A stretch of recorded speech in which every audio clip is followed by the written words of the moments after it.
ನಮಸ್ಕಾರ ಎಲ್ಲರಿಗೂ. ಇವತ್ತು ಗುರುವಾರ. ಪ್ರತಿ ಗುರುವಾರ ನಮ್ಮ ಮನೇಲಿ ಆಸ್ ಯೂಶುವಲ್ ಚಪಾತಿ. ಇವತ್ತು ಕ್ಯಾರೆಟ್ ಚಪಾತಿ ಮಾಡೋಣ ಅಂತ 2 ಕ್ಯಾರೆಟ್‌ನ ಕಟ್ ಮಾಡಿ ಮಿಕ್ಸಿ ಜಾರಲ್ಲಿ ಹಾಕಿ ರುಬ್ಕೊಂಡು ಸಣ್ಣದಾಗಿ ರುಬ್ಕೊಂಡು, ಅದನ್ನ ಗೋಧಿ ಹಿಟ್ಟಲ್ಲಿ ಹಾಕಿ ಕಲಸಿಡ್ತಾ ಇದ್ದೀನಿ. ಒಂದು ಅರ್ಧ ಗಂಟೆ ಮುಂಚೆನೆ ಕಲಸಿಟ್ರೆ ಸಾಫ್ಟಾಗಿ ಚೆನ್ನಾಗಿ ಬರುತ್ತೆ ಚಪಾತಿ. ಒಂದು ಪಲ್ಯ ಮಾಡ್ಬೇಕಲ್ವಾ ಅದಕ್ಕೆ ಕಾಂಬಿನೇಷನು.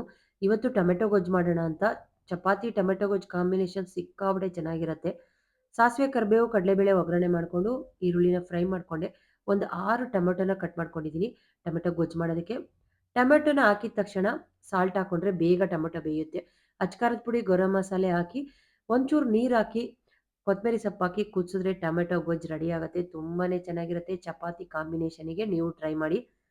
ಇಲ್ಲಿ ಚಪಾತಿನ ಬೇಯಿಸ್ಕೊಳ್ತಾ ಇದ್ದೀನಿ. ಮಕ್ಕಳಿಗೆ ಇವತ್ತು ಸ್ಕೂಲಿಗೆ ಲಂಚ್ ಬಾಕ್ಸಿಗೆ ಚಪಾತಿ ಮತ್ತೆ ಟೊಮೆಟೊ ಗೊಜ್ಜನ್ನ ಕಳಿಸ್ತಾ ಇದ್ದೀನಿ. ಇದ್ರ ಜೊತೆಗೆ ದ್ರಾಕ್ಷಿ ಮತ್ತೆ ಒಂದೊಂದು ಬನಾನಾನ ಸೆಂಡ್ ಮಾಡ್ತಾ ಇದ್ದೀನಿ ಲಂಚ್ ಬಾಕ್ಸಿಗೆ. Thank you for watching. See you the next vlog.